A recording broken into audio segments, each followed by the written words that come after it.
मा तू किती करता? कचरो घालता. तो वॉलेट कचऱ्याचो डबो न्हू तितून कचरो कित्याक घालता? म्हाका खबर ना रे बाबा. आकाश लवकर आमी आमचो वेस्ट सेग्रिगेशन प्रोग्राम हाडला. वेस्ट सेग्रिगेशन म्हणजे कितें? वेस्ट सेग्रिगेशन म्हटल्यार सुको आणि वोलो कचरो सेपरेट सेपरेट घालप. तेच न्हय जाल्यार इलेक्ट्रीक कचरो पासून आसता तो आमी इलेक्ट्रीक डब्यान घालता. पूण इलेक्ट्रीक कचरो आमकां घरांत नाका म्हणून आमी घरांत फक्त सुको आणि वोलो कचऱ्याचो डबो हाडून दवरूंक जाय. सुको आणि वोलो सुको कचरो म्हटल्यार प्लास्टीक वेस्ट तसले काम आणि वोलो कचरो म्हटल्यार भाजयांची पिलां आणि तसले किचनातले वेस्ट.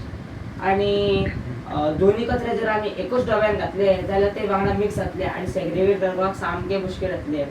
तशेंच आमी दोन्ही कचरे सेपरेट सेपरेट डब्यांनी घालपाक जाय. दोन्ही कचरे सेपरेट सेपरेट डब्यांनी घातले जाल्यार आमचे एनवायरमेंट पासून क्लीन उरता. आणि आमी जर एका डब्यान घातले जाल्यार ते सामके मुश्कील जाता. हीच एक बारीक संवय दवरली जाल्यार आमचे घरा भितर आणि घरा भायर भितरताय उरतली. ताकाच लागून ही संवय तुवें पाळपाक जाय. तशें जाल्यार आयजूच 2 डबे हाडटा. एक सुक्या कचऱ्याक आणि एक ओल्या कचऱ्याक. बरें तशेंच करया. बरें बरें.